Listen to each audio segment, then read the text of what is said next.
Hello, Assalamu alaikum, everybody. And here's part two. Trust me to forget exactly, as always, what it was that I was supposed to compare with. So let's have part two. Yeah, now let's compare the British phenomena to the Pakistanis. Now, in Pakistan, contrary to how easy it is for the British and the American government to manipulate their people, in Pakistan, despite the fact that our people are pretty moronic themselves and very uneducated and ignorant too, but instinctively, I think because our people are just, I don't know, too lazy, even lazier than the British, I don't know. But the thing is that our people cannot be bothered. Maybe that's a very good thing when it comes to these political BS going on. The same trick that the British and the American governments very successfully play against their people, in which they easily divert their attention and they control them, and then they create a situation where their people cannot oppose them when they go on their crusades, aka loot and plundering other countries for their resources. The Pakistani government, the illegal government in Pakistan, and whenever they work with the army and the intelligence, to create such situations in Pakistan, the people's first instinct is, oh, they did it. I mean, that just shows you that our people, no matter what, they are not controlled. A majority of our people are not easy to control. They're not controlled by the government mentally. So they know what's what, which is why I always have a problem in our people, is that they know what's what. It's just that they can't be bothered. But here it comes, as I said, as a positive, that they can't be bothered. This works positively whenever the government tries to adopt the British plan of divide and conquer. Yeah, it just doesn't work. The people can't be bothered, you see. So they can't be bothered to fight or to have a civil war. Seriously, if our people could be bothered, don't you think they would have toppled this government already? It's been 2 years. In fact, if you count the whole amount of years that these a-holes have been on our heads, thanks to the British and the Americans, 40 years. 40 years, no less. 40 years, and our people couldn't be bothered.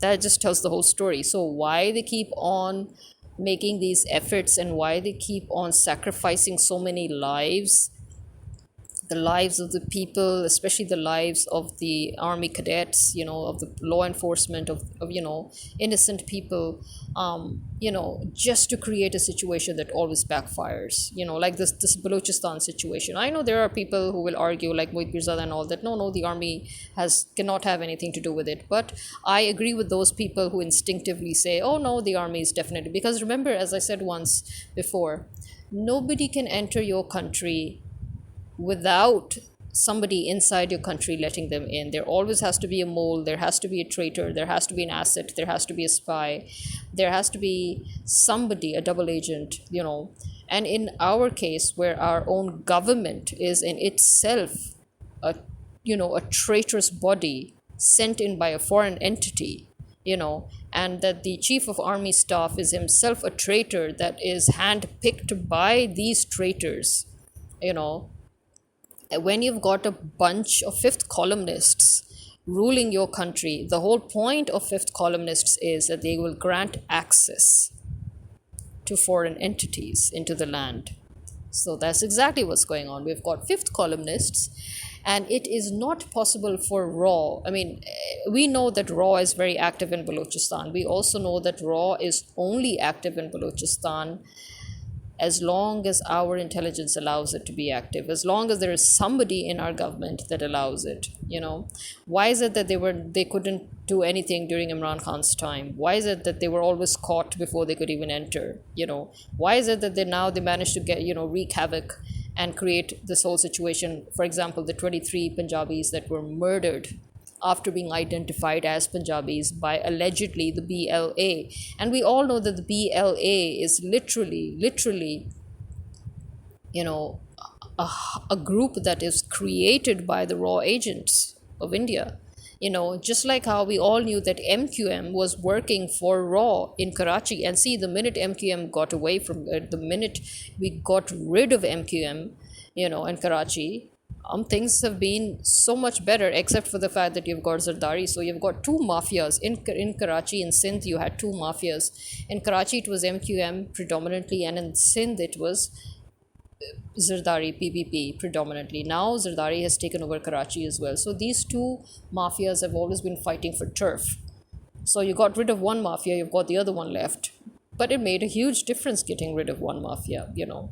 The fact that it was on the record that they were assets of raw agents and still they were allowed to stay.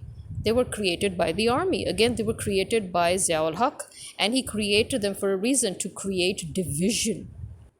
He wanted to create a division in Pakistan because he was following the British plan that, this is the only way we can control the country. But you see, again, it backfires a lot because the rest of the Pakistan, the people of Pakistan, they cannot be bothered, again.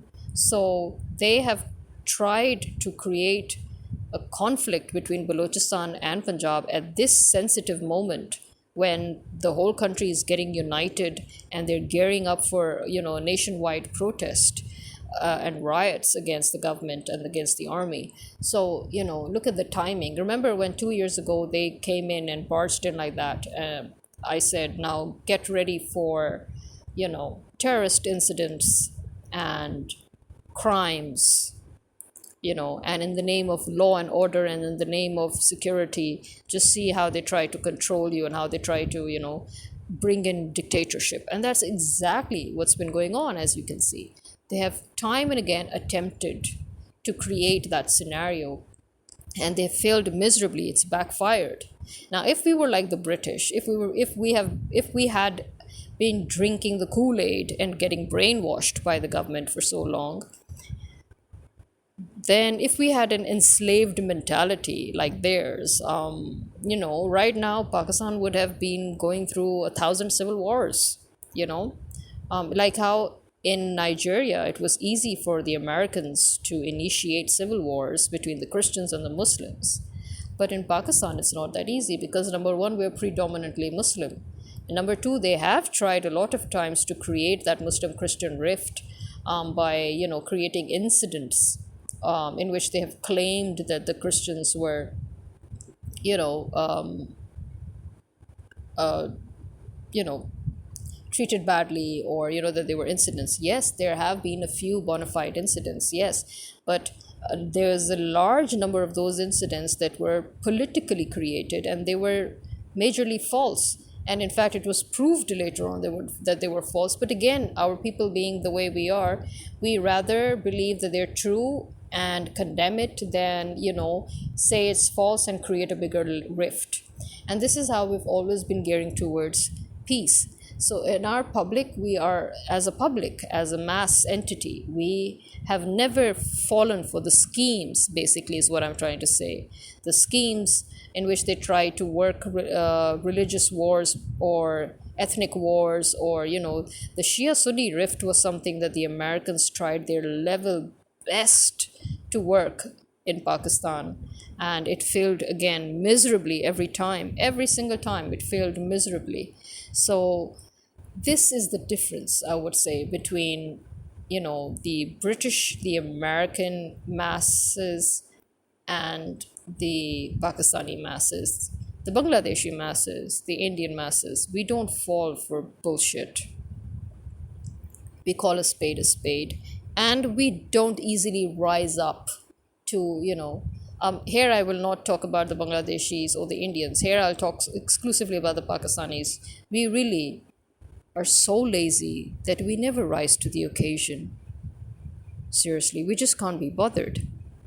And that is the one good thing about not being bothered, where it comes into play, that we just cannot be bothered to rise up and create a situation that the government wants us to, so that smoke and mirrors doesn't apply to us the way it so easily applies to the Western public.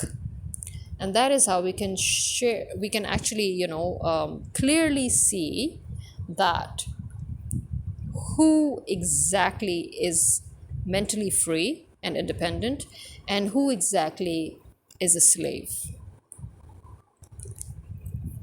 I think that's very clear. So this has lasted less than 10 minutes. So I'll make it a roundup of 10 as I sign out. Khuda Hafiz.